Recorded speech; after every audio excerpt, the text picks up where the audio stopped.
This is episode 40 of the Music Therapy Chronicles podcast with Stephanie Leavell. She really turned me into a believer is leading with your voice. I remember my first day of my internship, I came in and I was supposed to bring a hello song. And I brought a hello song and I worked really hard on it because I'm an overachiever. And I worked really hard on it. I was really proud of it. And she was like, whoa. She's like, your guitar is so loud. Like, because I was like, I'm going to play, I'm confident. I'm going to go in there, and she really taught me that your voice is really the most powerful thing that you can use. And your guitar is this very useful structural harmonic support for what you're doing with your voice and how you're leading with your voice. You're listening to the Music Therapy Chronicles, a podcast about music therapy from a variety of perspectives. Our ambition is to inspire and connect listeners through meaningful conversations, just like a music therapy conference you can listen to anywhere. My name is Tricia and I am a board-certified music therapist from the New England region. If you like what you hear, join our group on Facebook and share your own insights and thoughts about the episodes.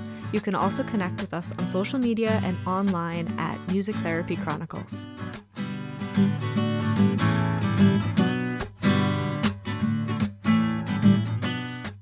Welcome back to the Music Therapy Chronicles podcast.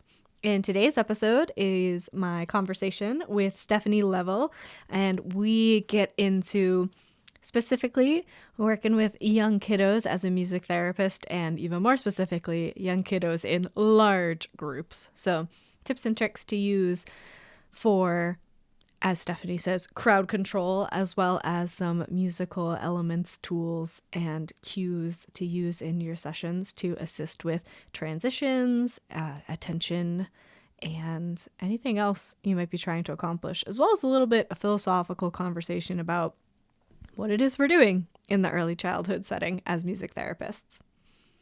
If you're enjoying the podcast, please consider leaving us a review on Apple Podcasts. Those really help this show be more visible to people looking for this kind of content, and I'd love to be able to read some reviews on the other ends of episodes.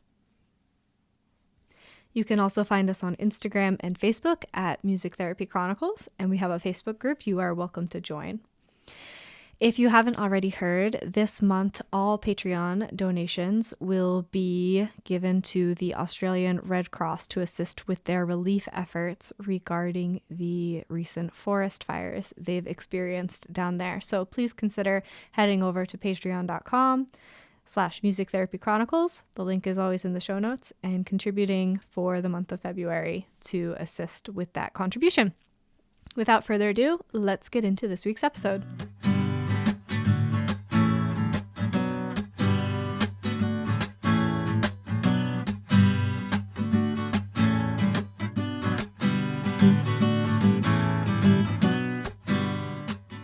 Hi, Stephanie. Welcome to the Music Therapy Chronicles. Hi, thank you so much for having me. How are you doing today?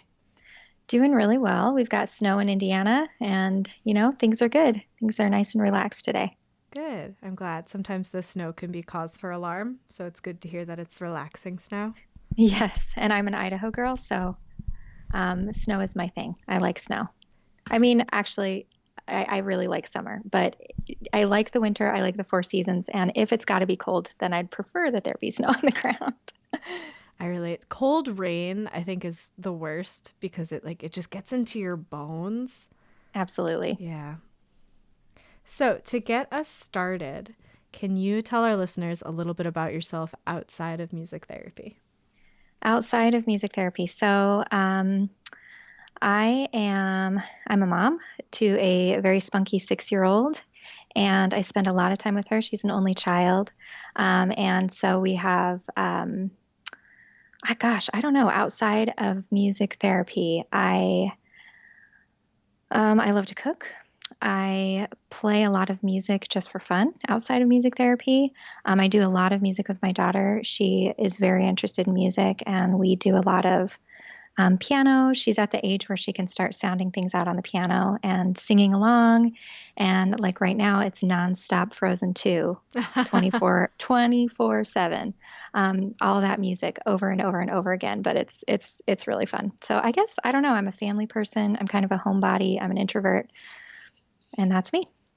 Awesome. Is Frozen 2 good? I haven't seen it yet. Yes, I think it's awesome. I think the music is really amazing. When I heard the soundtrack, I was like, oh yeah.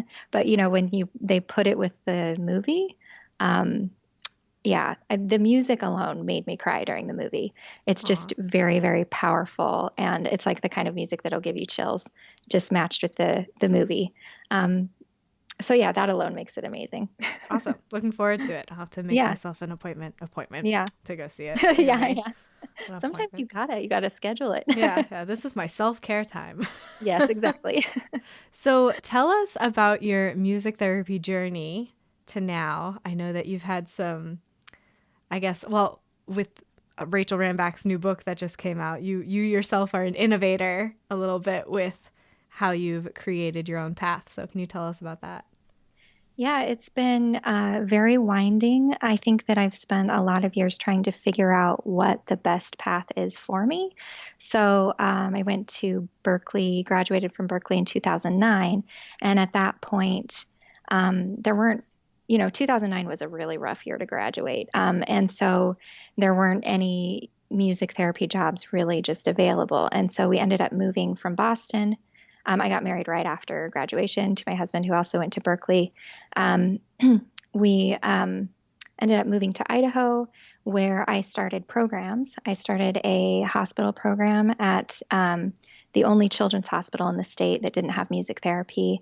Was working in a sensory integration clinic. I had a private practice. I was basically just like starting programs wherever I could to put some kind of job together, and eventually ended up just working in private practice and then full time at the children's hospital, and and I loved that. That hospital program was absolutely my dream job, and a wonderful, wonderful program. But then my daughter was born, and working with sick kids was it took it to a whole new level. And my friends who worked in the children's hospital said, this is kind of what happens. Like, people start having kids, and either they really need to work through that, what that is going to feel like now that you have this different kind of empathy for the parents. And either it kind of works, or sometimes it kind of doesn't, and people end up leaving and going somewhere else. So what I thought was my forever job ended up being not my forever job.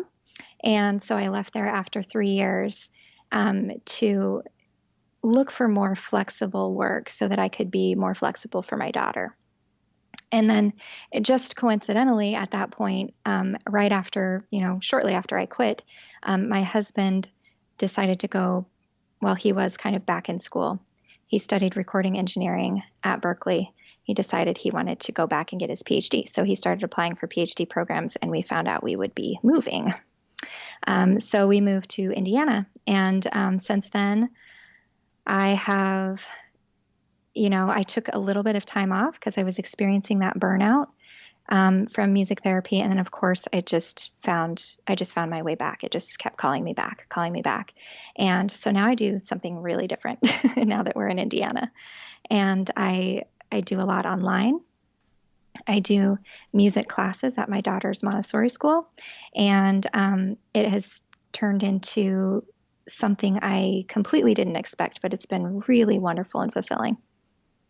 Yeah, that's beautiful. And great that those things kind of coincided at the same time. So you were Yes. able to take that time, spend it with your daughter, find a course that kind of works for your needs. That's beautiful.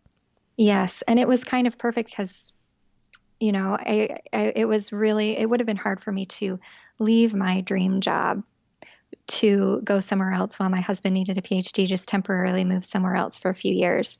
But it's just funny how life kind of works out. Where I made that choice independently, and then we happened to move across the country. So Yeah. Hindsight is yes, 2020. yes, absolutely. So what inspired you to start your online presence? What drew you to doing that? Well, I so I started teaching. So what happened is my daughter was going to this school, and I found out we live in a pretty small town in Indiana, where Purdue is, West Lafayette, and so my daughter started going to this preschool, and I found out that her preschool didn't have a music teacher because they couldn't find anybody. And so I thought, for a couple of weeks, I kept my mouth shut, kept my mouth shut. And then I said, because I promised I wouldn't dive into something big, and then, a couple weeks in, I said, I'm a music therapist. I'd love to volunteer to do music in my daughter's class. And so then I started doing music a couple times, and then they said, oh, can we please hire you? And so I thought about it for a while and decided to just take on a completely new thing, which was preschool music classes, 20 to 25 kids. And I'd previously, in a hospital setting, it's a lot of one-on-one. I mean, I consider myself an improvisational music therapist. So I came into these preschool music classes, and honestly, I was terrible. I was really, really bad because I had never had the experience of wrangling 20 preschoolers. And, you really just can't walk in and make up songs like I was so used to doing as an improvisational music therapist, and make a lot of your decisions right in the moment, and follow the lead of the client and all of that. And so I started using a little bit more structured songs and structured things. And I started Googling things like music for preschoolers, music for kindergartners. And I wasn't quite I was finding some great, great resources, but I wasn't quite finding the volume of them that I really needed. And so I started Music for Kiddos, and I started my Song of the Month Club, which is just my free email newsletter. And it's basically where I send out a professionally recorded children's song, original song, once a month to my email list. And I also send out the guitar chords and lyrics to go with it. And basically just started sending it out to music therapists and saying, hey, this might be helpful to you too. And a few months in, one of my songs became particularly popular and kind of started spreading around the music therapy community. Awesome. Yeah. So I kind of have some selfish questions, I guess, because I am also in 1 day a week, I guess more like 2 days a week, but broken up. I'm also in preschool classes that are large, and I would consider myself an improvisational music therapist. And you, I started out and I was like, what the heck in bop is going on? Like, what do I do? Like, managing the expectation of they're learning about what school is, and sitting still is really hard for them. And I'm okay with that, but still keeping that container. So the first question that came to mind when you were talking was, how do you balance and create boundaries around being a music therapist at a school that originally sought a music teacher? Well, fortunately, they give me a lot of freedom. And they are very delighted by the differences that they see. And so they give me so much freedom that it's never come up.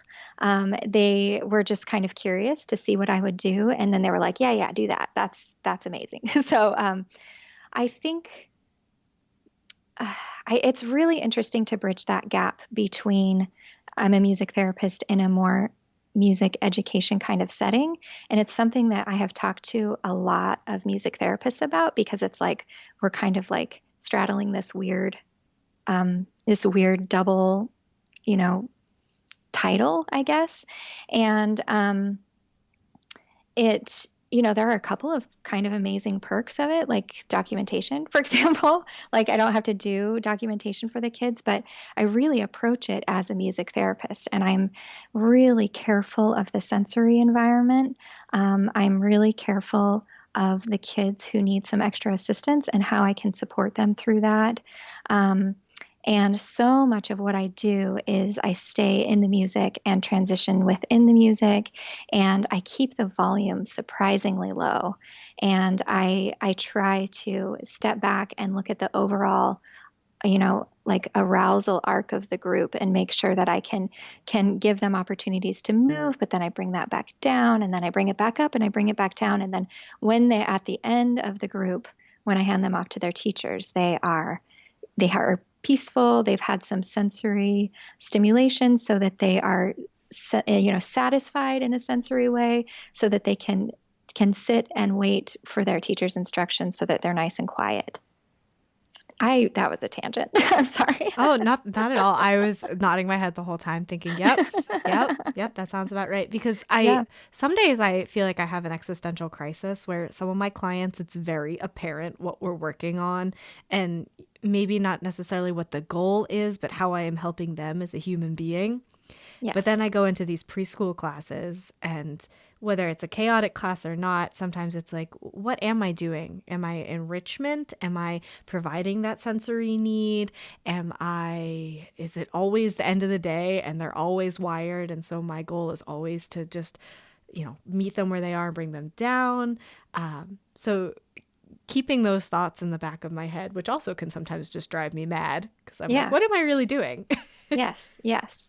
Yeah, and then you bring in like the academic stuff and the nice thing is my daughter goes to school, so I know what they're doing at school and in the various classes based on what time of year it is because she's been through the classes but yeah, it's like, what am I bringing in? Am I making sure that I am hitting some academic goals and some social goals? We do a lot of social kind of goals in the groups, but it is interesting because I don't ever want to be just entertainment, but sometimes I am. Like in those preschool classes, sometimes I am, and I have to be okay with that.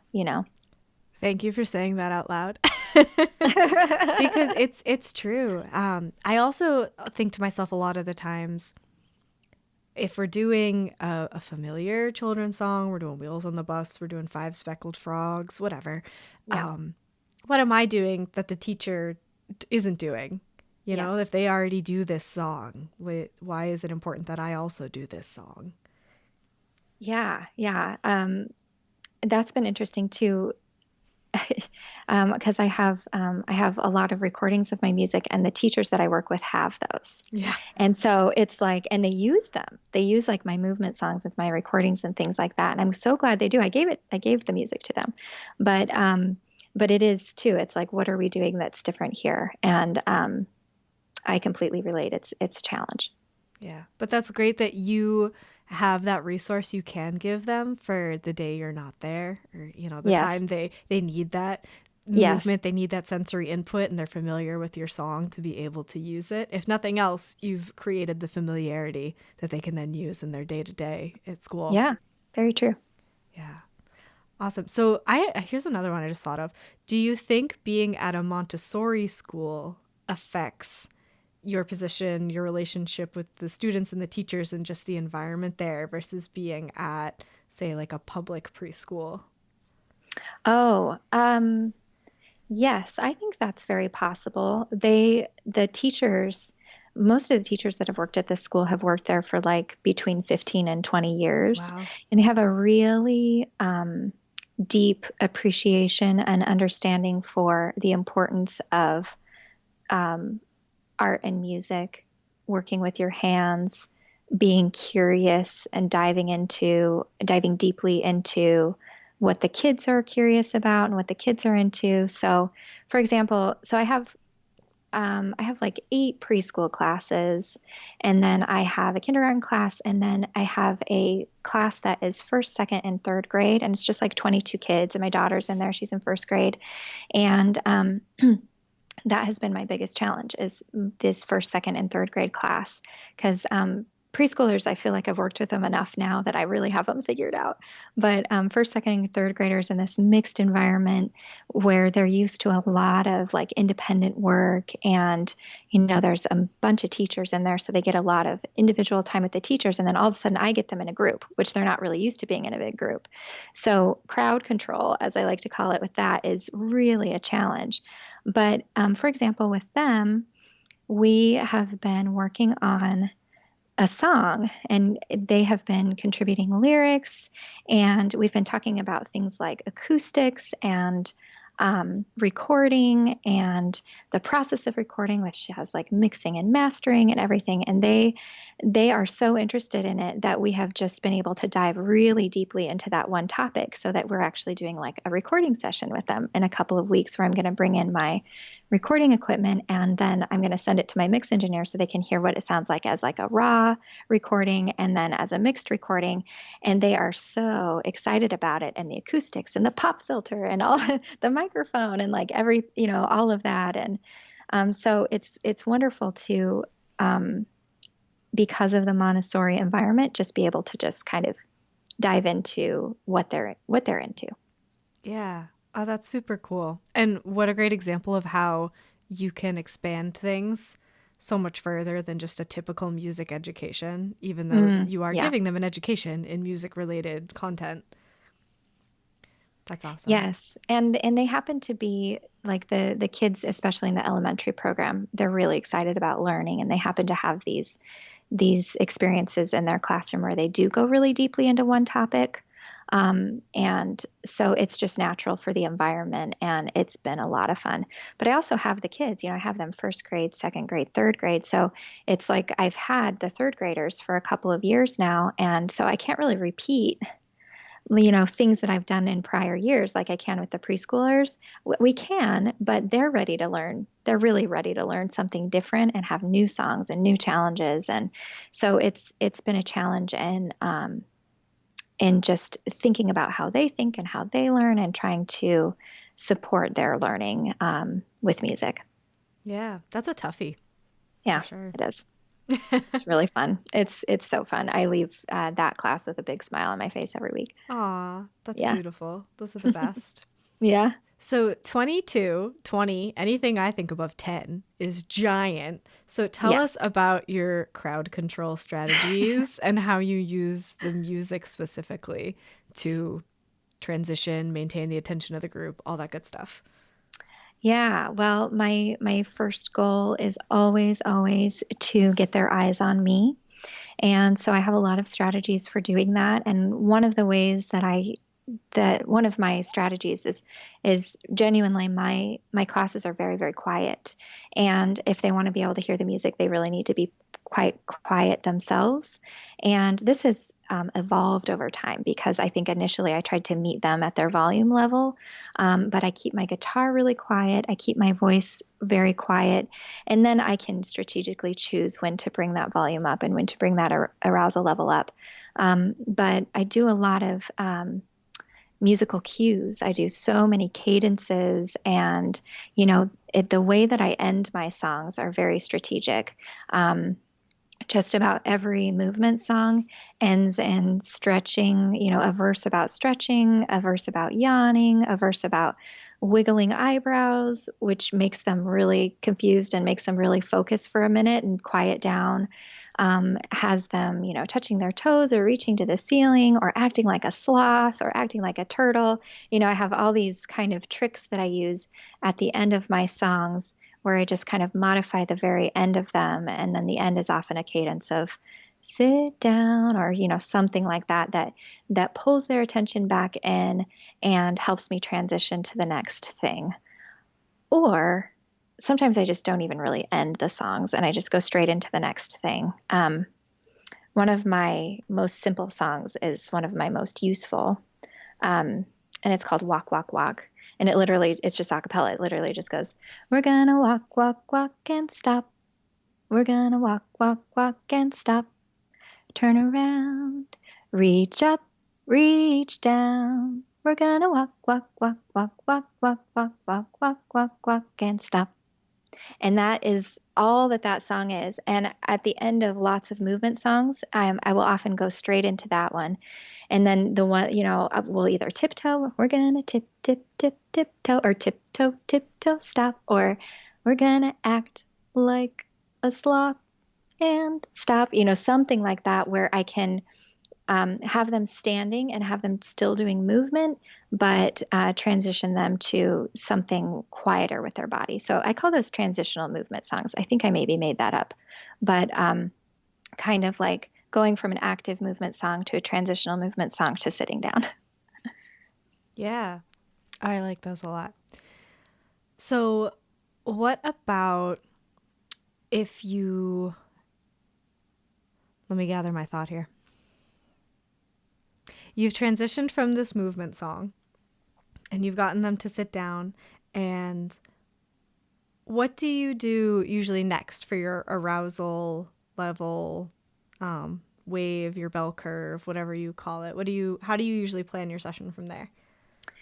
Well, so I typically start the session with new songs while I have their fresh attention. Um, and while I have their fresh attention, we do like a couple of new songs or a new book, music book or something like that. I've been using a lot of music books recently and really love those. And then when they're kind of, I just kind of keep an eye on them. And when they're ready to move, when their attention is leaving and elsewhere, then that's when we stand up, and we sometimes do two movement songs, or one active movement song, one transitional movement song. Sometimes we do two active movement songs and a transitional movement song. And then usually after that point, I will introduce something like an instrument. And I have kind of some specific ways. I don't have like sets of 25 instruments, so we don't do a lot where like kids each get an instrument. A couple of classrooms have bells and things like that, but I don't even use those very often because they can get so loud and overwhelming quickly. So I have this routine that I have worked on with the kids where we have this very specific routine, and it's all musical cues, and it's how we pass instruments around a circle. And usually that's really good after they've moved a little bit, and then their bodies quiet down and they're sitting down.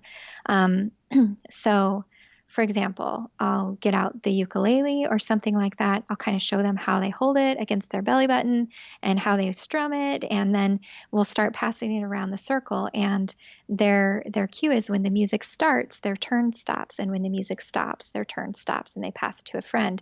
And they learn this over the first couple of weeks as I kind of walk around with them and show them how it works. And then I play a chord progression on my guitar with a really clear ending cadence and no verbal instructions at all. And then when the music stops, it takes them a second to process it, and then they are able to pass it to their friend. And if they don't get it, if they don't hear the stop, then I will give them a more clear musical cadence and a more clear ending. And usually at that point, they will look at me and notice, like because it was a little louder or because it was a little bit more of an obvious cadence. It had like a 5, then a 5/7, then a 1, or something like that. And then at that point, if they're not quite understanding, then it's most likely their neighbor's going to be like, "Hey, pass the instrument." So, but it works really well, and it's a routine that we have built up that it's pretty amazing at how the whole group will wait quietly while an instrument is passed around the group. Sometimes when we get to like, kid 18, like I speed up a little bit, I shorten my chord progression, or I shorten whatever I'm doing. Sometimes if I have a kid that is particularly enthusiastic and loud, and I can see the class really, egged on by that, sometimes I'll shorten it a little bit. So I'm flexible in what I'm doing. Yeah, I think those are really great tips. So I recently took your course on music therapy ed.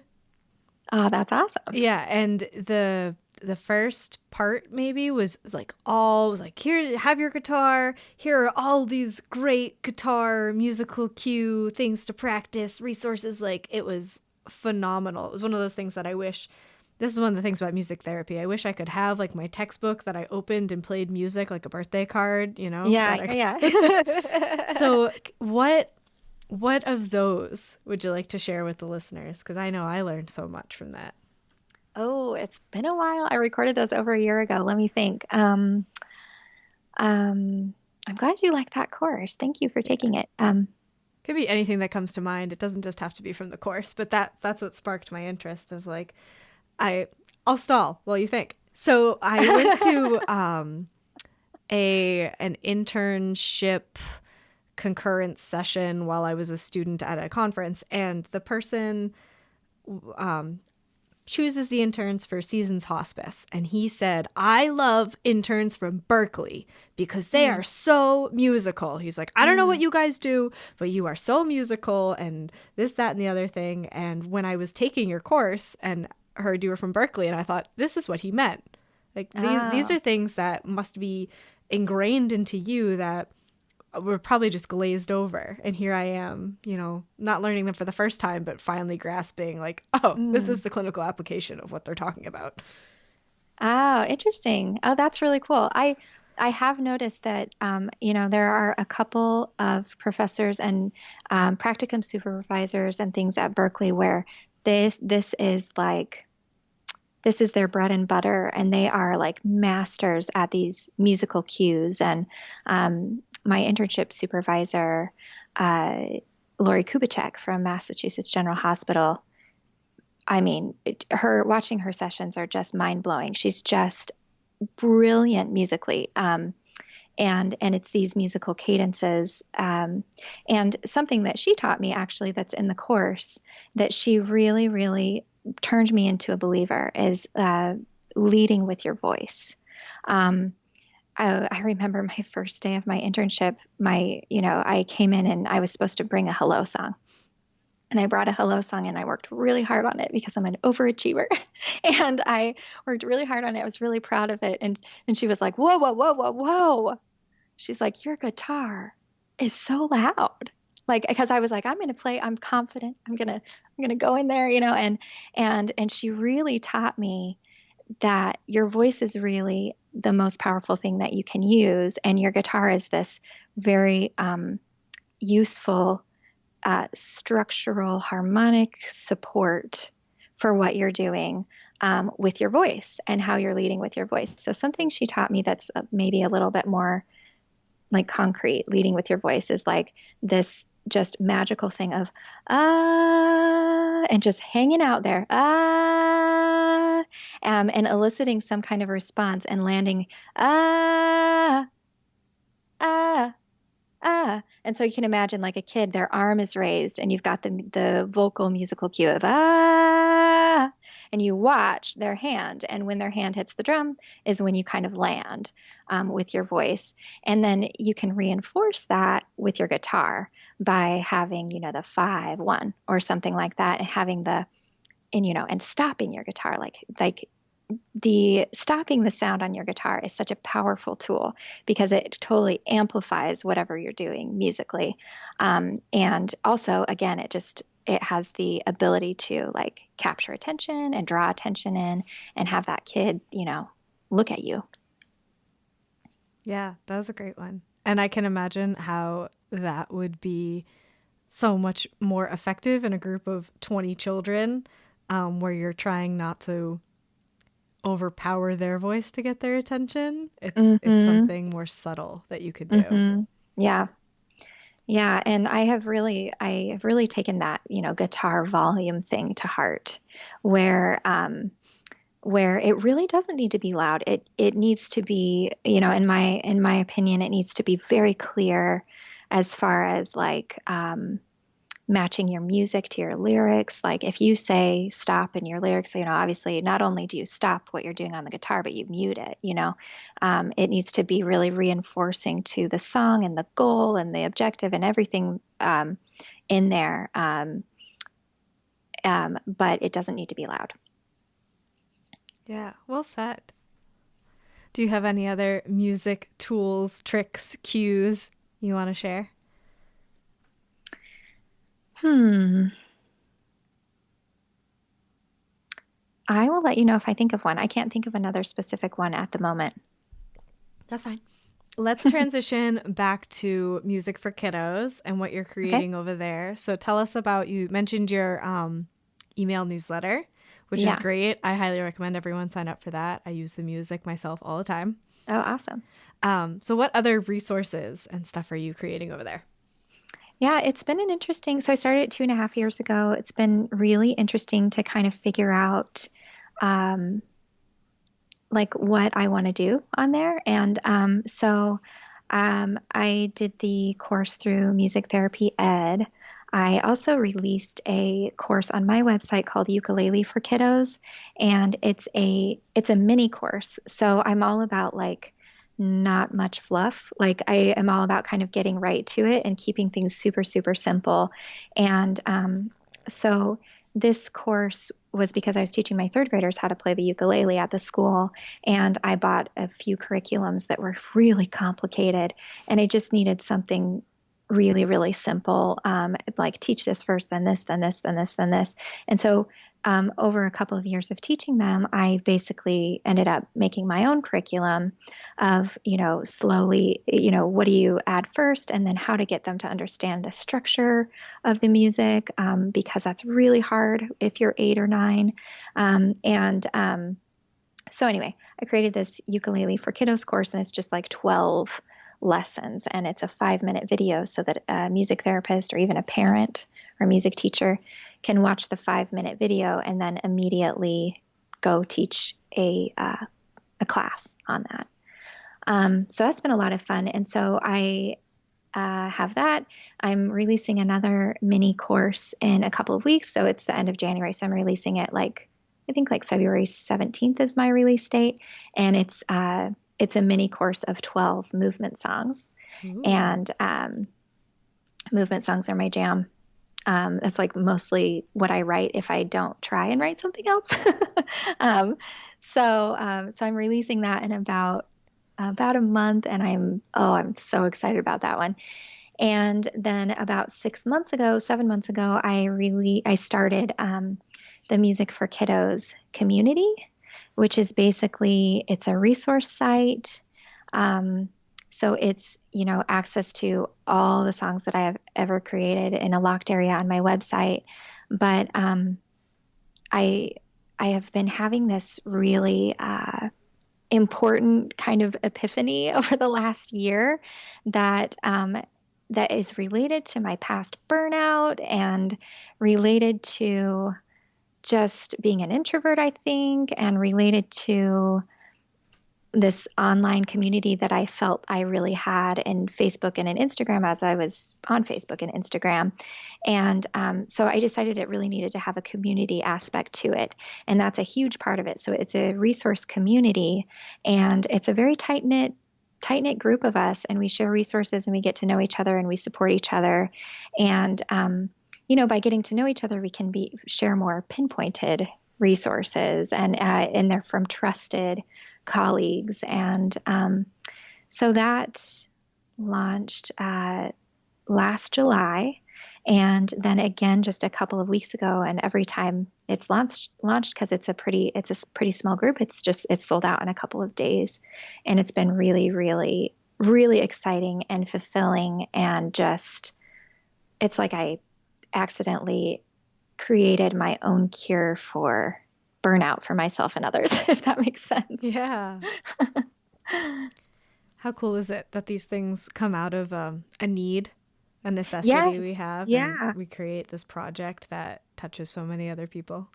Yeah. And I try and listen, to myself and to others, and just kind of take baby steps towards what feels right, Are there any resources you can think of you want to share with the listeners? Any ones that you mentioned? Yeah, like as in, I would be happy to send my most five most popular songs. You could put a link to some way to share them on Dropbox or something in the show notes. Totally do that. Yeah. Yeah, that'd be awesome. I would be happy to do that. And I will link all the other courses and stuff you just mentioned too. Oh, cool. Sounds great. Awesome. Anything you'd like to add before we move into rapid fire? No, I don't think so. Awesome. Coffee or tea? I am a tea drinker. I love coffee, but it doesn't make me feel great. So I'm a tea drinker. And green tea. Just green tea. Do you have a preferred green tea? I like Numi jasmine green tea. Nice. I like a jasmine too. That's my preference. Yep. Early bird or night owl? Major night owl.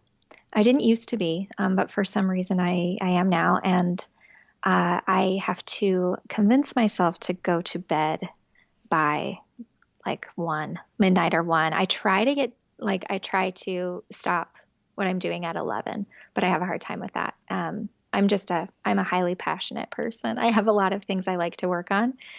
So yeah, major night owl. Good for you for having so many passions you can work on.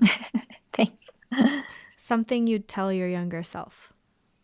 Oh, it's related to the last one, just to slow down and not take on so much. That's been a constant battle for me. I think back to being a kid even, and I've just always had these big, big projects that I've worked on. And I love doing them, but then also, it's hard to keep the life balance. So yeah, slow down and don't take on so much because life is short and you've got to enjoy and relax and take care of yourself, all of that. Yeah. Your music therapy elevator speech. Oh.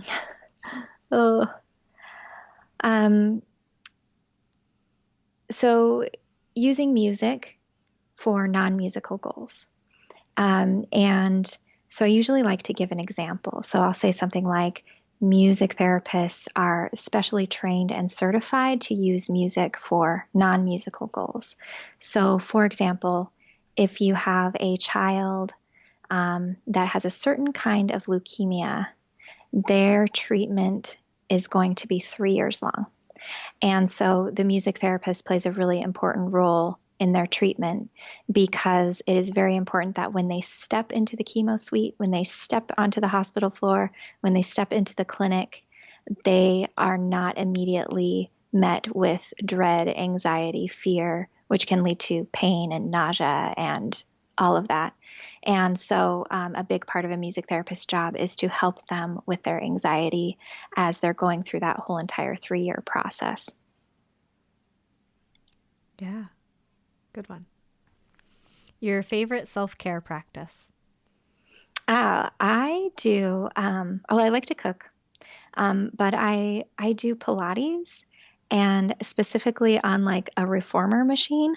Have you ever done Pilates on a reformer machine? No, I have not. No, it's different. It's like I love it so much. It's like the only exercise I've really been able to stick to. I've been doing it now for 3 years, and before I was like a chronic exercise starter and stopper, And it's kind of like yoga and strength training, but you're on a machine, so you get a deeper stretch. And it's combined yoga and strength training, and I find it really, really energizing, but it's also not like too hard that you come home totally wiped out. Does that make sense? Yeah, totally. It's like, yeah, I absolutely love it. It's a huge self-care thing for me. Awesome. Something that's currently adding value to your life? I, without a doubt, would have to say the resource community that the Music for Kiddos resource community. It's something special. It's like really, it just is really, it fills me up. And I think it does that for others in the group too. And it gives me more energy to do my day to day. Awesome. Your favorite intervention or song to use in a session?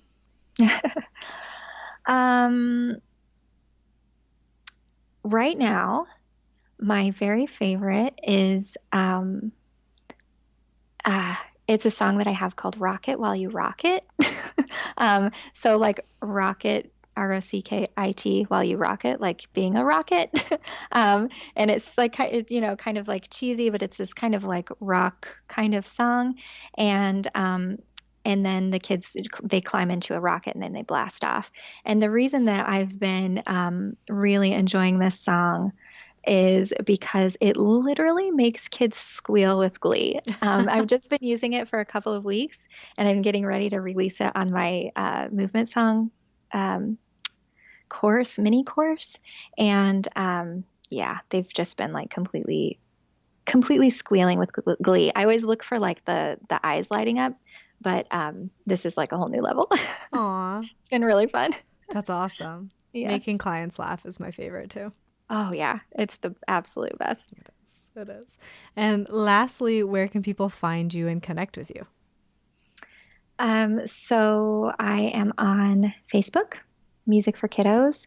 I'm on Instagram for at Music for Kiddos, and on Instagram in particular, I do a lot in my stories just about like, hey, today I thought about this intervention tip and things like that. And that doesn't always show up on Facebook. So if you're really interested in like um, the intervention tips and the thoughts about transitions and musical cues and all of that, then Instagram is probably the best place to reach me. And then my website, just like my Song of the Month Club, I send out like no more than a couple of emails a month, and one of them is the freebie song and lyrics and implementation tips and all that. Awesome. Well, thank you for sharing all your wonderful insight today.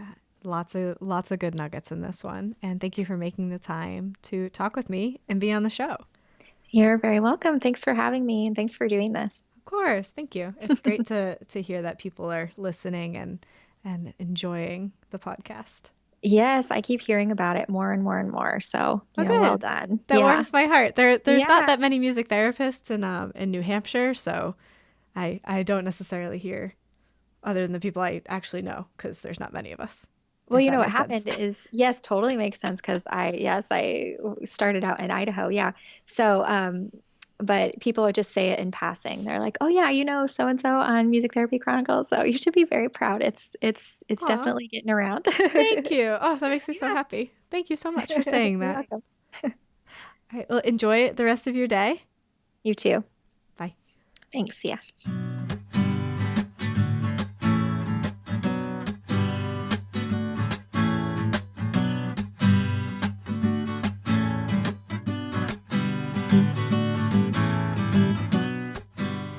Lots and lots of good tips and tricks in that one. And I totally meant when I said halfway through the episode about these musical things, musical cues, using the music actively, and how the more I go back and look at what I've learned and what I've seen along the way, the more it clicks, where it's like, oh yeah, I can just lead with my voice. I can just add an extra cadential point into a piece of music to grab the client's attention, things like that. So hopefully you also learned a lot from this episode, and definitely check out all the Music for Kiddos resources. They'll all be linked in the show notes.